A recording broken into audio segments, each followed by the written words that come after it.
오늘 우리가 함께 나눌 말씀은 누가복음 3장 7절에서 14절 말씀입니다.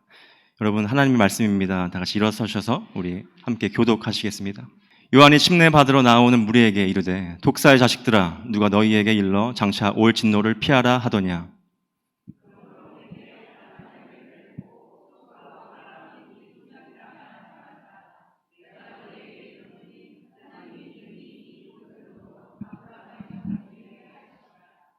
이미 도끼가 나무 뿌리에 놓였으니 좋은 열매 맺지 아니하는 나무마다 찍혀 불에 던져지리라.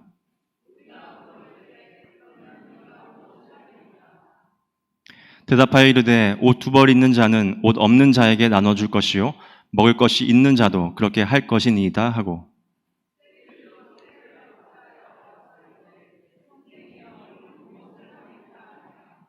이르되 부과된 것 외에는 거두지 말라 하고 다 같이요 물어 이르되 우리는 무엇을 하리이까 하매 이르되 사람에게서 강탈하지 말며 거짓으로 고발하지 말고 받는 급료를 족한 줄로 알라 하니라. 아멘. 살아계신 하나님의 말씀입니다. 여러분께서 기도해 주셔가지고 저희 아내가 출산 후에 잘 혈압도 아직 안정화됐고 아이랑 함께 잘 지내고 있습니다. 저는 아내를 굉장히 사랑합니다. 그런데 이 사랑하는 아내와도 가끔 싸웁니다.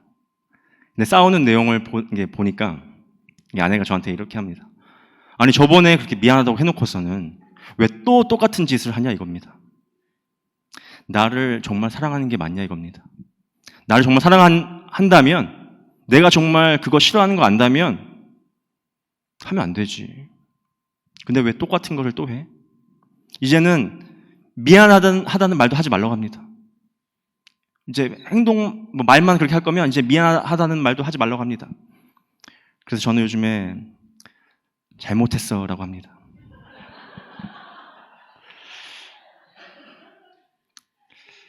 근데 오늘 하나님께서 침례 요한 통해서 무리에게 하시는 말씀이 저희 아내의 마음과 조금 비슷한 것 같습니다.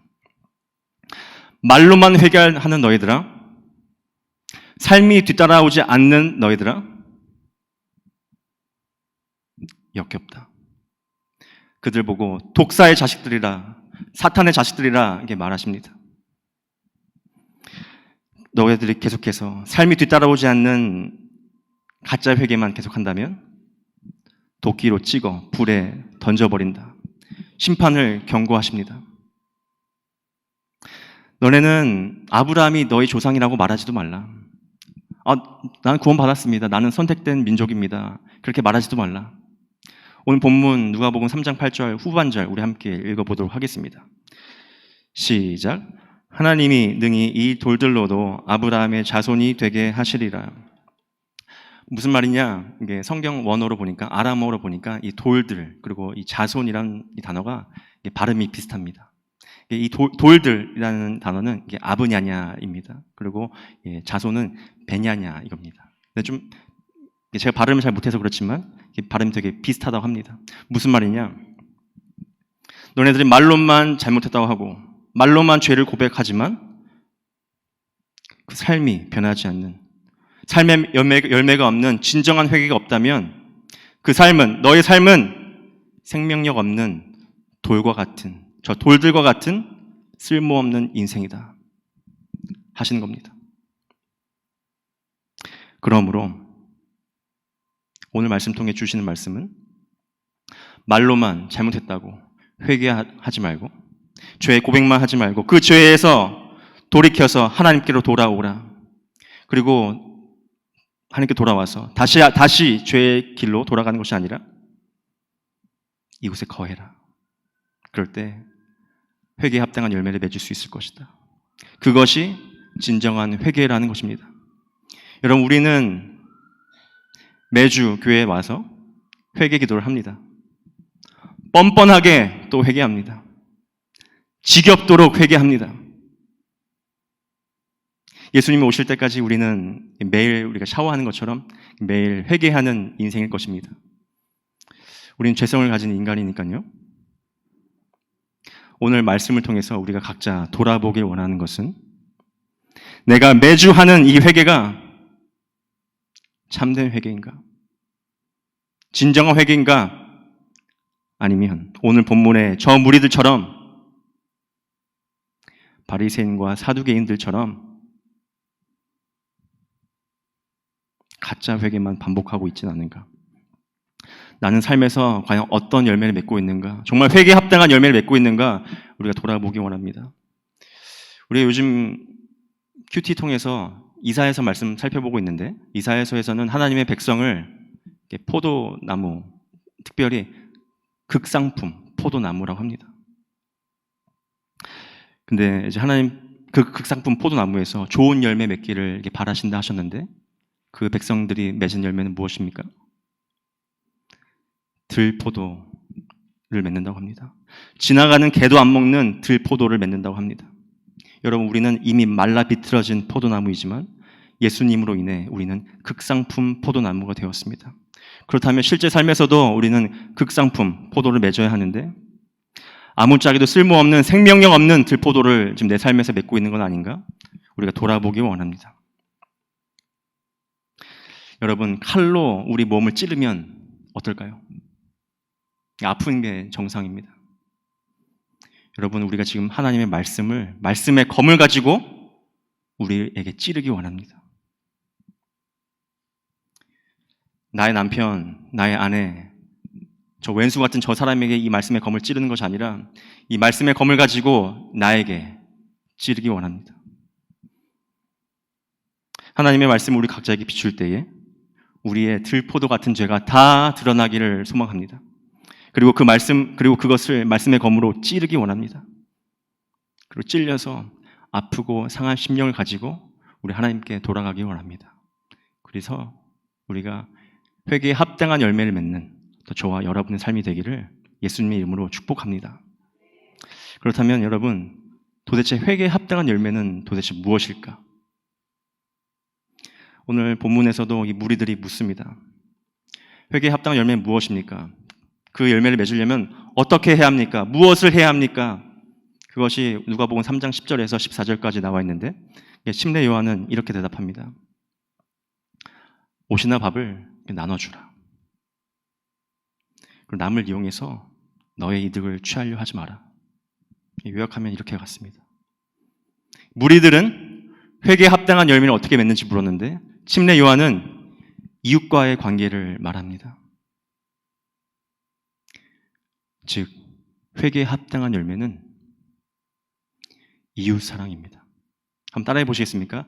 회개에 합당한 열매는 이웃 사랑입니다. 내가 정말 진정한 회개를 했다면 내 삶에, 여러분 삶에 나타나야 할 열매는 이웃 사랑이라는 것입니다. 여러분, 회개는 죄에서 180도 돌이켜 하나님께로 돌아가는 것입니다. 하나님께로 돌아가서 다시 죄 가운데로 다시 돌아가는 것이 아니라 그 안에 거하는 것입니다. 우리는 그저 가지로서 참된 포도나무 되시는 예수님 안에 거할 때, 우리가 그에게 딱 붙어 있을 때에 비로소 우리는 열매를 맺을 수 있는 것입니다. 우리 요한복음 15장 4절 말씀 우리 함께 읽겠습니다.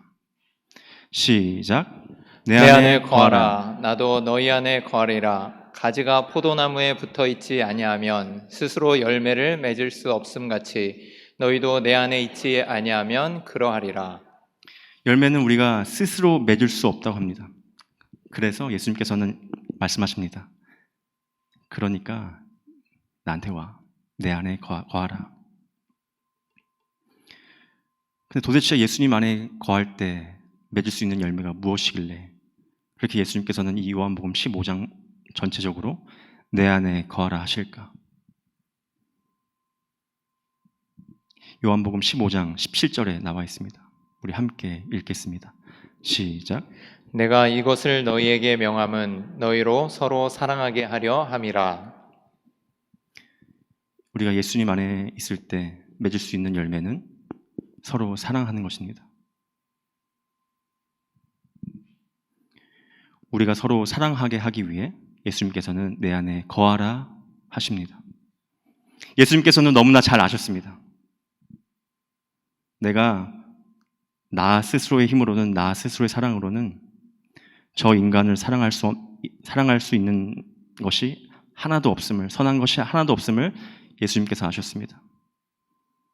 예수님께서는 내가 나와 다르고 나와 맞지 않고 나는 관심도 없는 나에게 상처 주는 저 인간을 사랑할 수 있는 그 사랑이, 그 힘이 나에게는 정말 하나도 없음을 이미 아셨습니다. 그래서 예수님께서 그런 우리에게 선한 것 하나 없는, 사랑할 수 없는 우리에게 말씀하십니다. 나의 안에 거하라. 내가 너를 사랑한 그 사랑으로 너희도 서로 사랑하라. 요한복음 15장 12절 말씀 함께 읽겠습니다. 시작. 내 계명은 곧 내가 너희를 사랑한 것 같이 너희도 서로 사랑하라 하는 이것이니라. 너희 안에는 그 사랑이 없지만 나의 사랑으로는 가능하다. 내가 너희를 사랑한 그 사랑으로 너희도 서로 사랑하라. 그러기 위해서는 내 안에 딱 붙어 있어라. 너 회개했니? 너 죄에서 돌이켰니? 그렇다면 내 안에 거하라. 그러면은 그 사랑으로 회개에 합당한 열매를 맺을 수 있을 거야 말씀하십니다. 이러한 관점에서 본다면 우리가 회개에 합당한 열매를 우리 삶에서, 여러분의 삶에서 맺지 못하는 이유 무엇이겠습니까?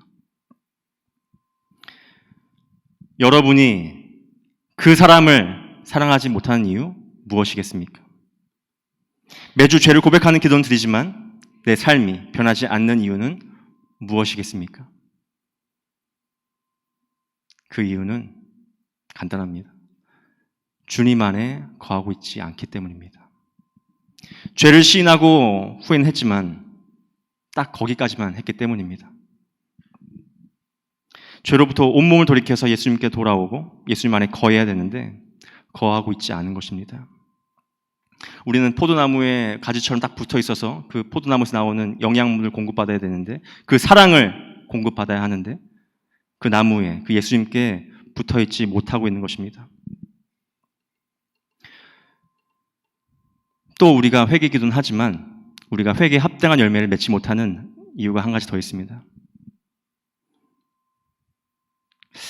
나를 향한 예수님의 사랑의 가치가 얼마나 큰지 우리는 잘 모르기 때문입니다.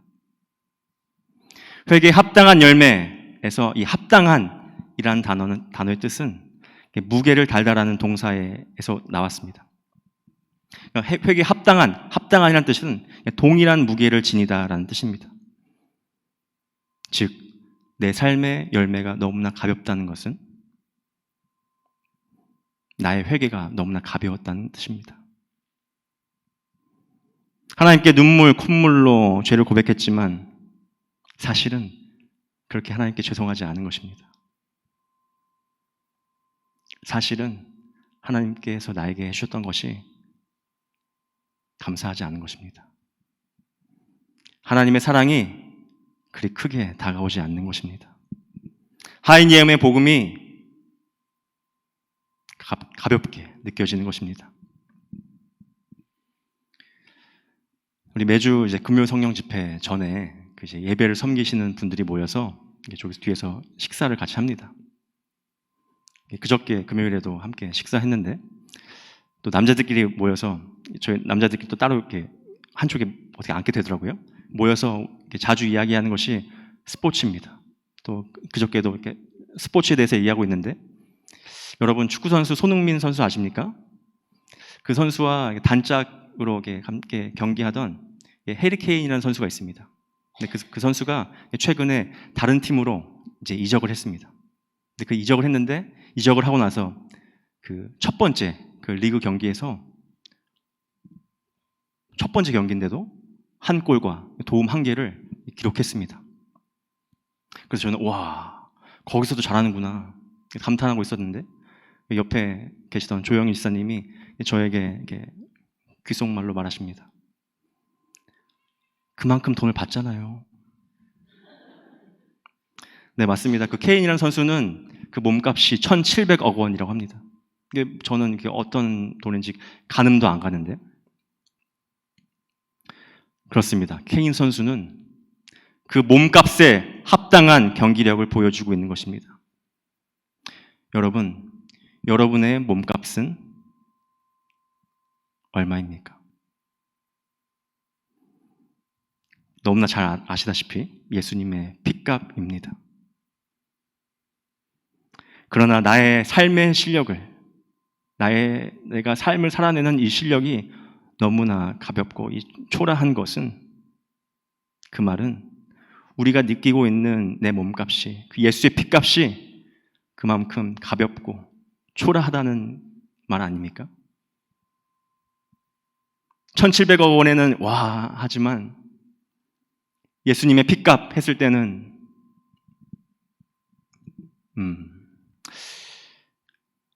마음에 와닿지 않지 않습니까? 그렇다면 나의 삶이 회개에 합당한 삶의 열매를 맺는 삶이 되기 위해서 우리는 어떻게 해야 할까? 아니, 예수님 안에 거하는 것은, 예수님한테 딱 붙어 있다는 것은 무엇일까? 어떻게 하는 걸까?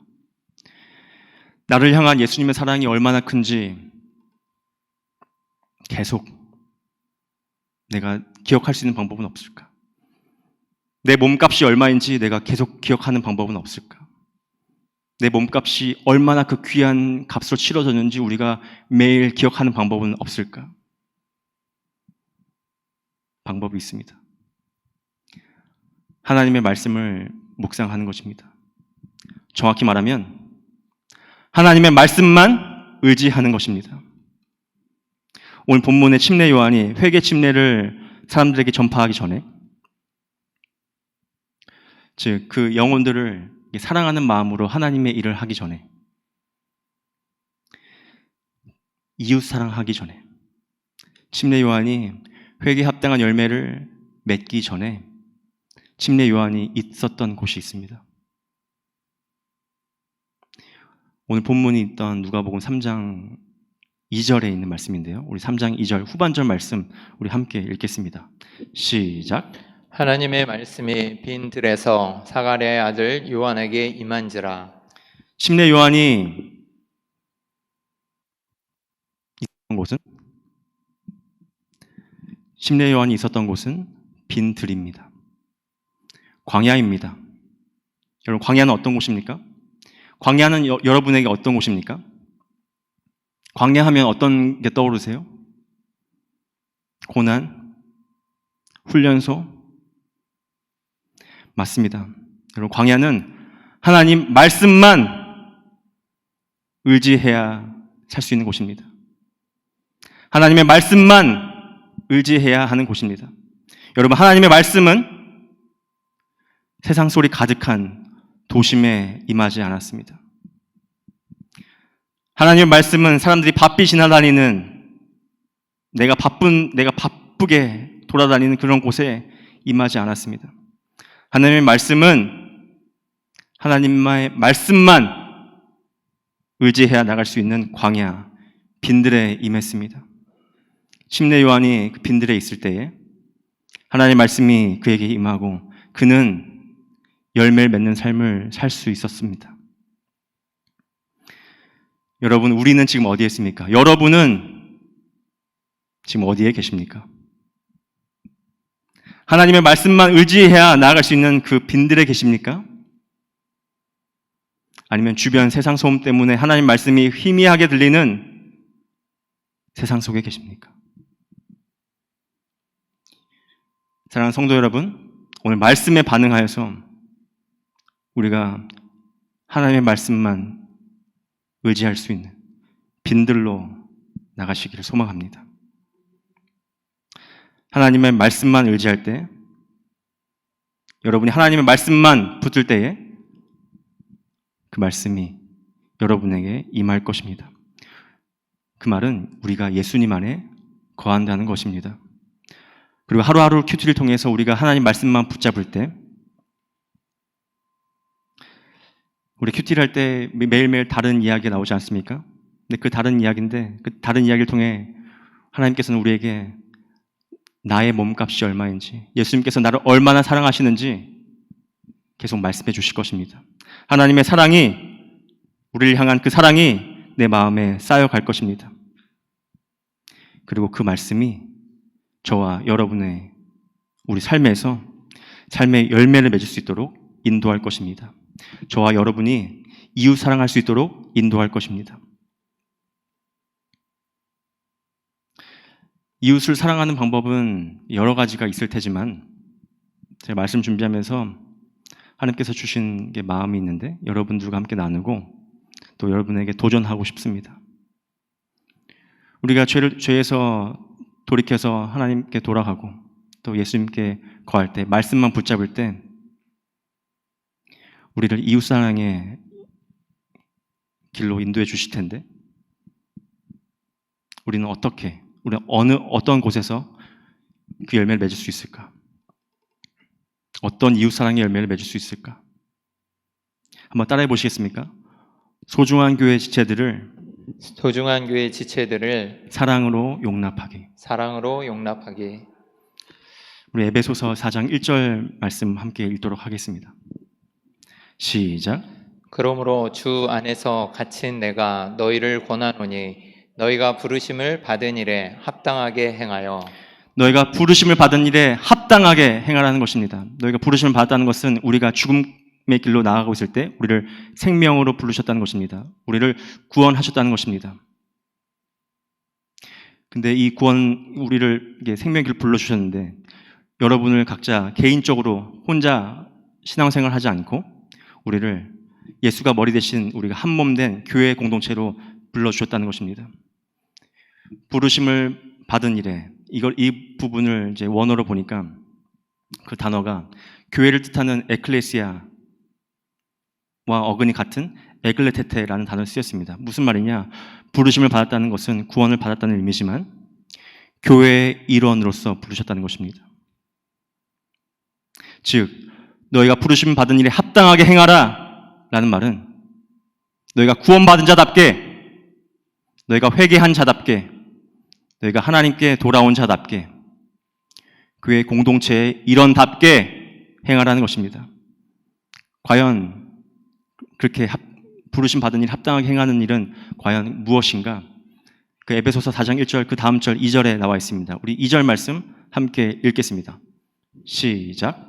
모든 겸손과 온유로 하고 오래 참음으로 사랑 가운데서 서로 용납하고.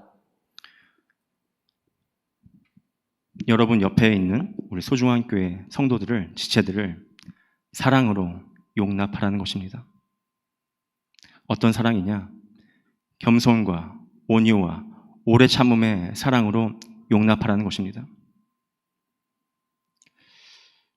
그러나 저와 여러분 너무 잘 알고 있습니다.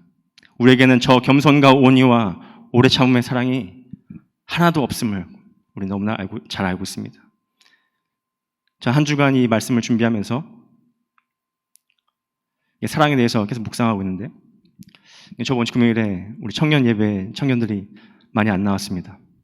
근데 그 마음 가운데 그 청년들을 판단하는 마음이, 정죄하는 마음이 생겼습니다. 이 말씀을, 사랑을 설교해야 하는 이 목사에게도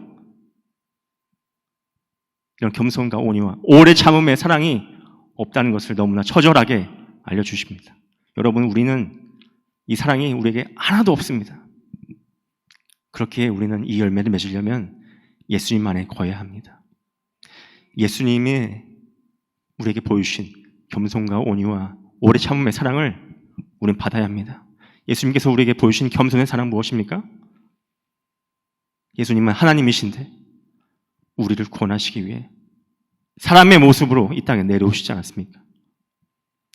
온유, 전능하신, 무엇이든지 하실 수 있는 힘이 있으신 분인데 우리를 살리기 위해서 십자가에 무력한 모습으로 돌아가시지 않았습니까? 오래 참음의 사랑? 여러분, 어제만 해도 우리는 수많은 죄를 졌는데 우리가 이 자리에 지금 나와서 예배 드릴 수 있는 것은 오로지 우리 예수님의 오래 참음의 사랑 때문입니다. 우리에게는 서로 사랑할 수 있는 사랑이 하나도 없습니다.